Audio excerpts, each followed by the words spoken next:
नमस्कार, वंदे मातरम। मैं हूं श्यामगिरी। आप देख रहे हैं हमारा चैनल मुद्दा भारत का। मुद्दा भारत का यानी मुद्दा आपका।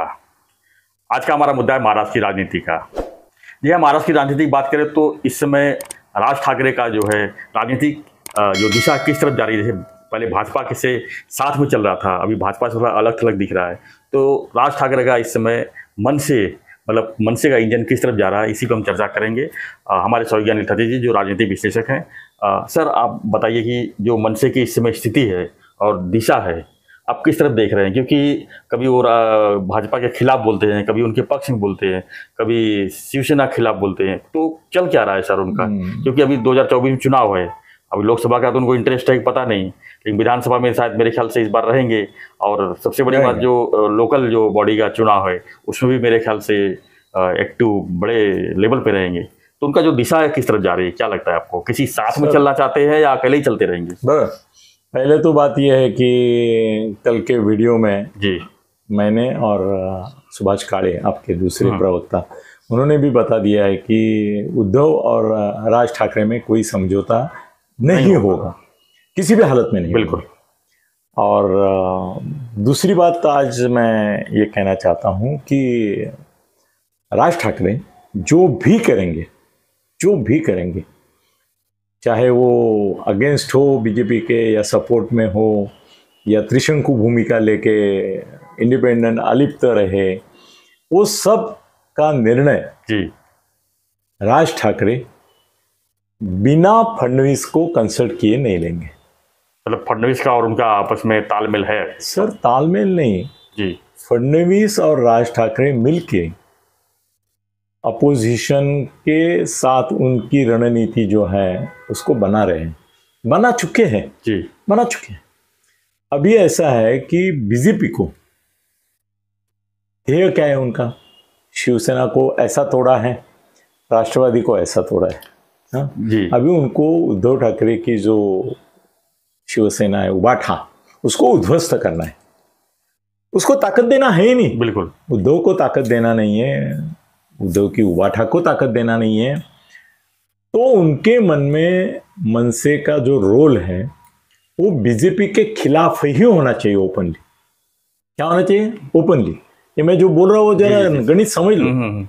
सर, कल अगर एमआईएम बीजेपी की तरफ मुड़ गया तो वो कांग्रेस की वोट कैसे तोड़ेगा?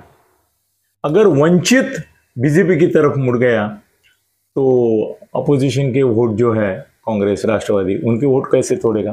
वैसा ही है। मनसे अगर बीजेपी के साथ आता है तो उबाटा के वोट कैसे तोड़ेगा? नहीं तोड़ेगा। और अभी स्पेस जो है वो अपोजिशन लीडर की है। एक अच्छा अपोजिशन लीडर लोगों को चाहिए कि जो एग्रेसिव है जी। और जो बीजेपी की बैंड बजा के, सर कैसे है देखो, अभी बैंड बजाएंगे मगर वो जब चुनाव जीतेंगे तो वो बैंड भी वही बजाएंगे कि भाई वो देखो। और वो ये बोलेंगे भी उनको, देखो हमारी वजह से शिवसेना के इतने गिरे, इनके कांग्रेस के नहीं, गिराने का काम करेंगे। सर, गिराने का ही काम है।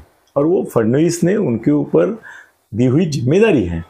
सर, अगर राज ठाकरे फडणवीस छोड़ो, भाजपा के साइड में बोले तो लीडर ऑफ द अपोजिशन करके उनकी इमेज कैसे होगी? नहीं होगी।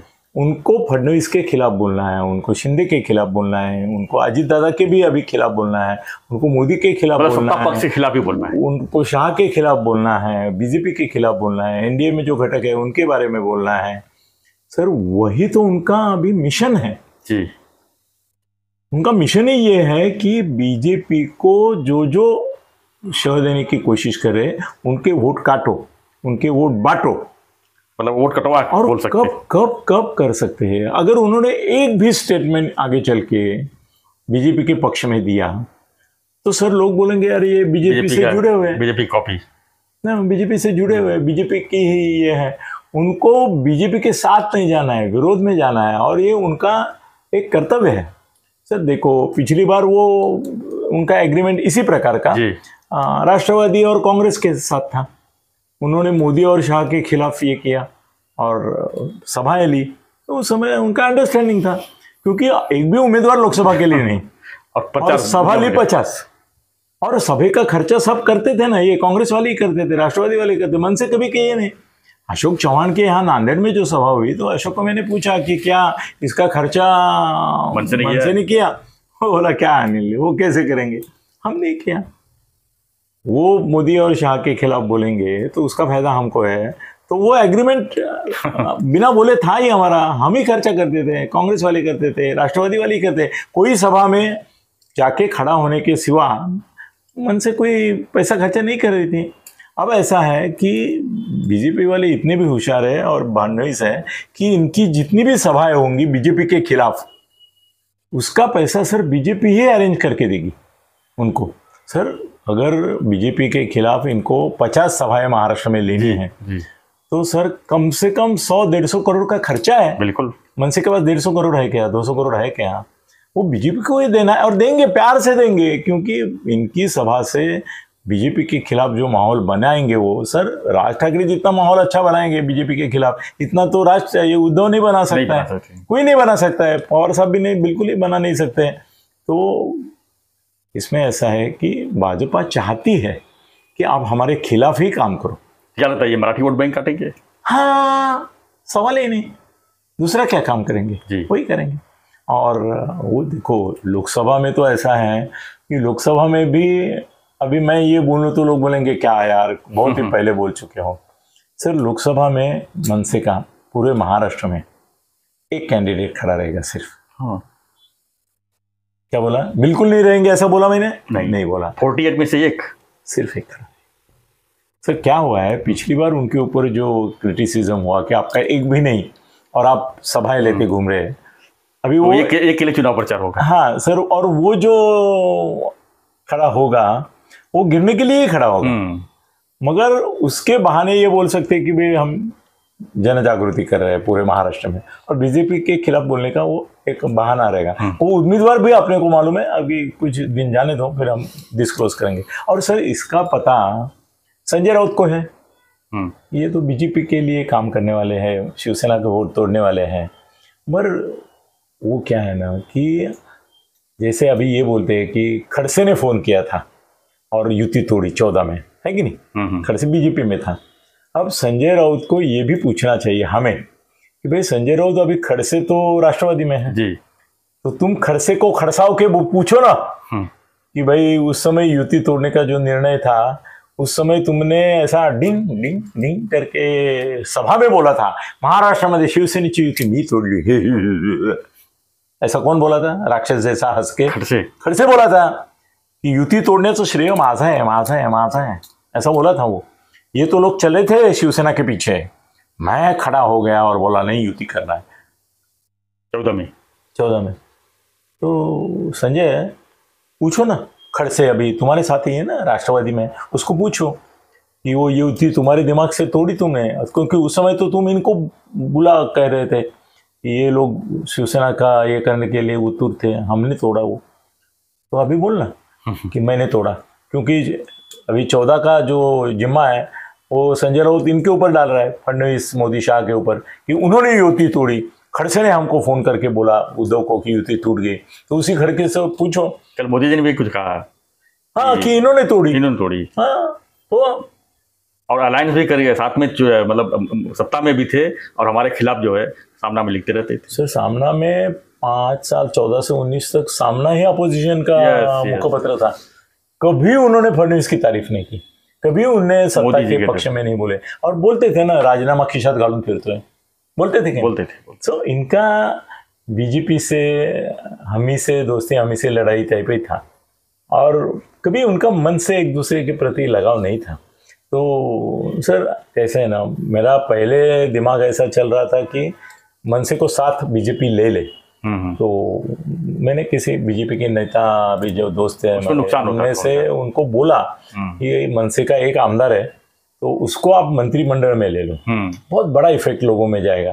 तो वो बोले 2 चीज़ें, एक तो राज ठाकरे अपने किसी एक नेता का इतना महत्व बढ़ाने नहीं देंगे, हम बोलेंगे कि भाई उसको लेते हैं तो भी वो उनको ये नहीं करेंगे। बीजेपी का परप्रांतीय वोट बहुत बड़ा वोट बैंक है। नहीं, उसके लिए नहीं सर, राज ठाकरे किसी और को मंत्री बनाएंगे ये बात कभी भूल जाओ, नहीं बनाएंगे। तो वो राजू पटेल को मंत्री बनाने की बात उनके दिल में आएगी ही नहीं, वो सोचेंगे नहीं भाई उसका महत्व कितना बढ़ के हो जाएगा, वो पैरेलल हो जाएगा, तो वो बात वो करेंगे नहीं। वो बीजेपी वाला उसी समय बोला कि बीजेपी का फायदा वो साथ में आने में नहीं है, वो खिलाफ ही रहने चाहिए।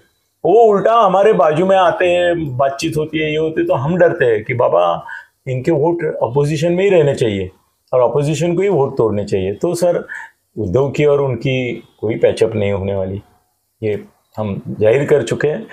वो बीजेपी का फायदा अपोजिशन में रह के करेंगे, ये बात भी सही है। कॉन्टेक्ट तो हो गया बीजेपी का और उनका अंदर से एकदम ये है, अंदर से एग्रीमेंट कॉन्टेक्ट। हाँ सर, एमआईएम से है अभी। हाँ। देखो मुसलमान लोगों की सबसे कट्टर सेना कौन सी है? एमआईएम। उससे उनका टाका है। बीजेपी वाले कहाँ तक पहुंचे थे सर? उनके उम्मीदवारों का खर्चा बीजेपी वाले करते हैं एमआईएम का। यूपी में एमआईएम अगर नहीं लड़ी होती तो यूपी में बहुमत भी नहीं आती थी बीजेपी। फिर सर उनका खर्चा करते हैं जी।